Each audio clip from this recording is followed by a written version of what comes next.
Welcome to Animaniaugust episode 7, the final full week of October of 93. After another Dot's Poetry Corner and another intro gag, miscellany, we get to You Risk Your Life, a parody of Groucho Marx's You Bet Your Life. The Warners attend a game show, and, well,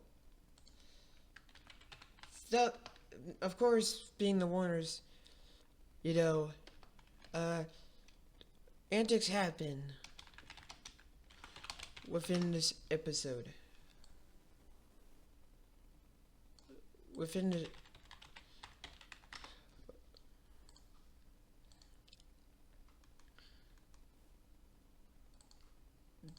okay, he's actually the host, and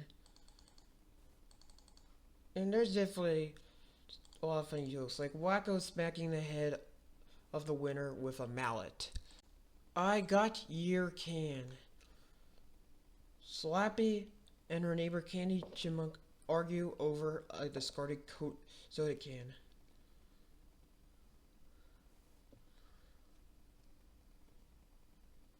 This is just.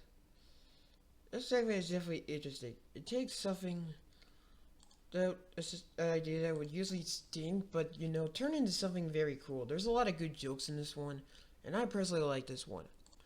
Jockey for position.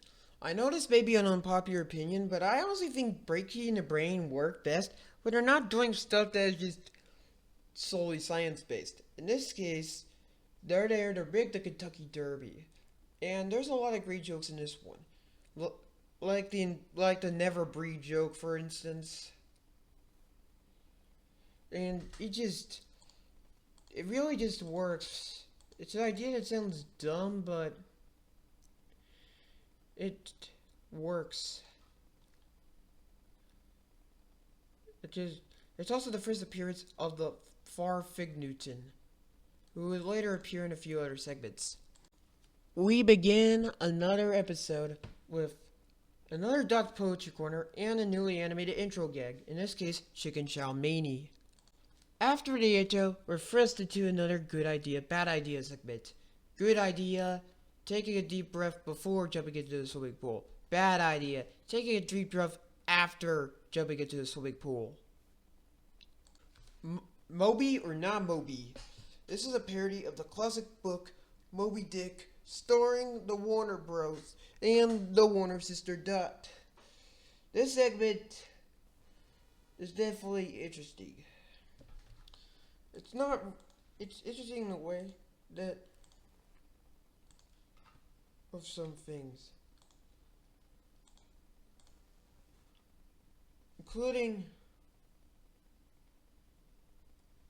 the fact that there's a lot of references, like the minnow from Gilligan's Island appearing, the Pequod being mistaken for the Love Boat,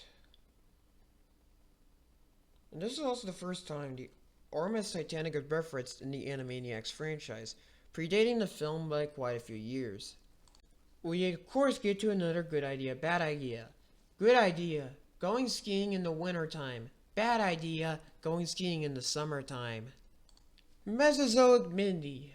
You can tell that even the writers are getting tired of writing Buns and Mindy segments when they reuse the same title card from another episode from the past. It's an episode where Buns and Mindy go on a prehistoric chase. That's really all that this segment really amounts to, really. Now it's time for another good idea, bad idea. Good idea, kissing a loved one. Bad idea, kissing a total stranger.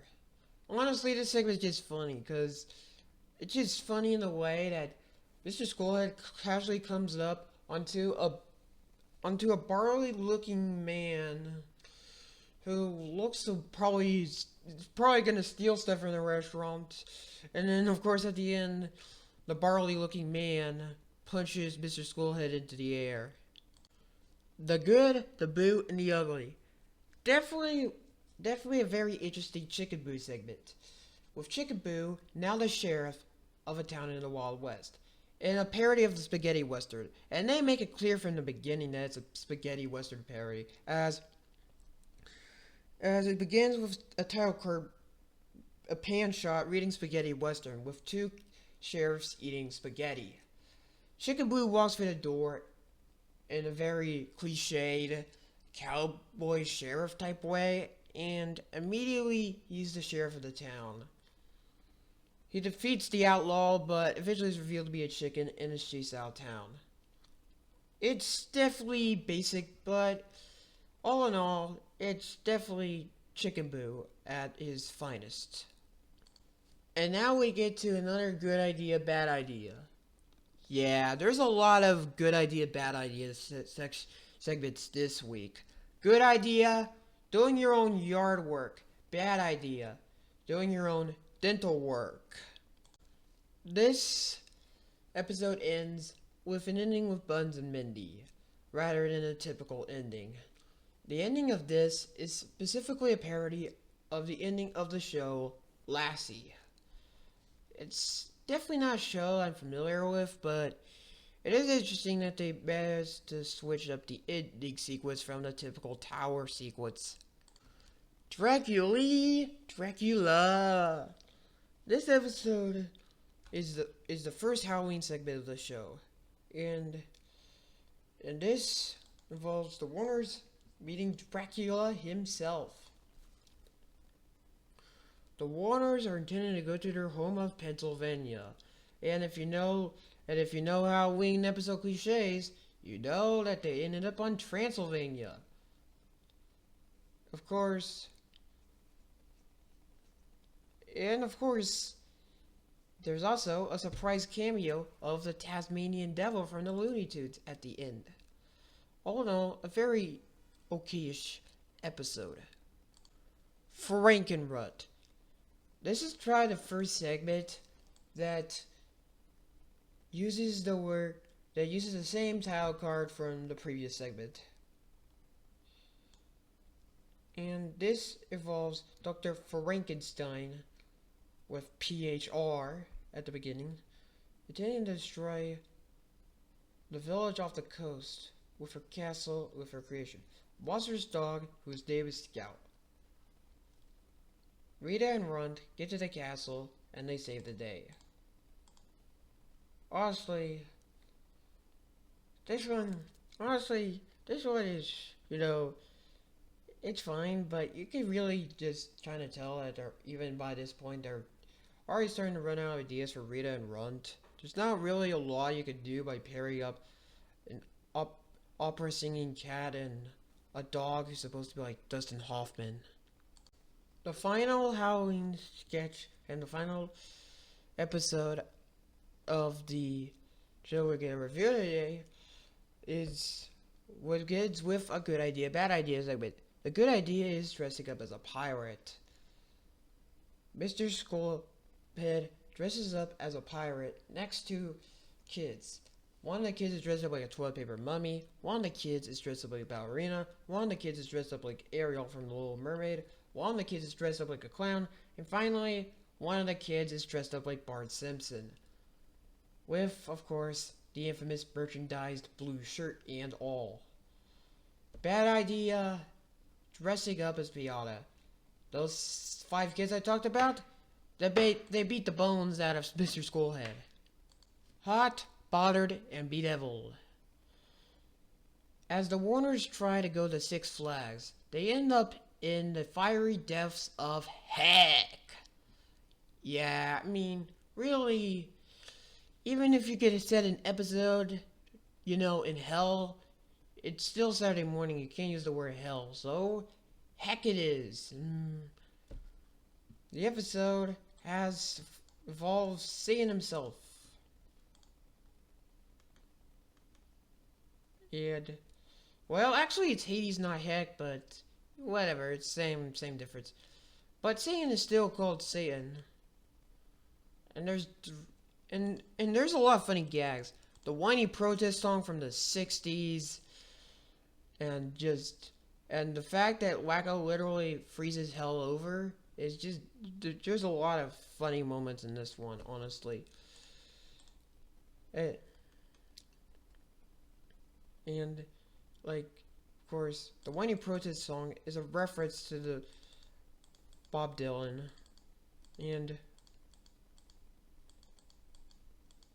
the short almost got banned, apparently, because of its depiction of hell under the name Hades and the devil, in this case Satan. Honestly, this is definitely controversial of a segment, but not as controversial as Moon Over Minerva. This is one that stars Minerva Mink, a parody of the old Tex Avery Red character. In this case, it's just, this was actually produced after the first Minerva cartoon, but was aired first. The cartoon had to be delayed to the second, and the cartoon in the original airing had a little too much cleavage, so the animators had to paint over the cleavage in some of the close-ups. If you look closely on the DVD, you can see where in particular they repainted it.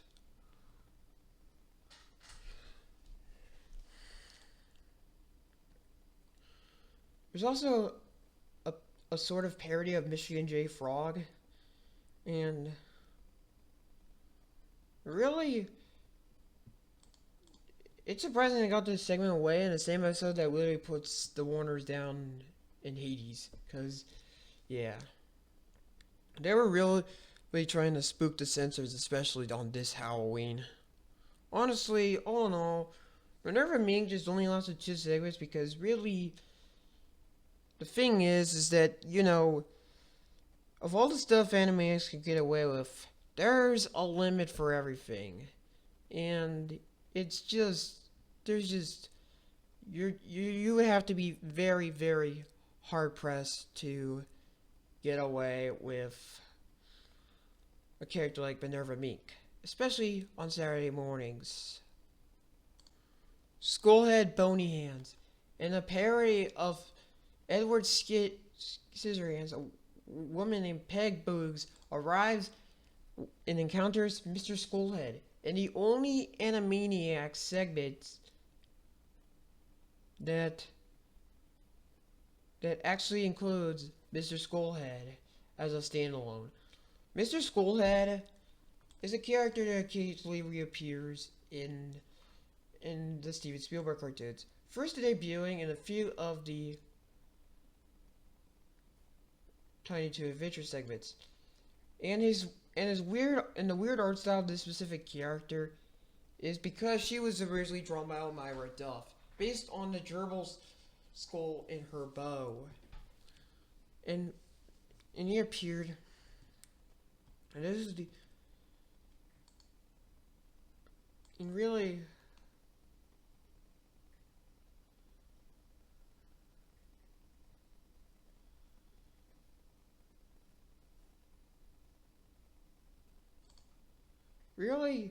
I kind of definitely wish that Mr. Skullhead appeared more, but, well, I guess it is what it is.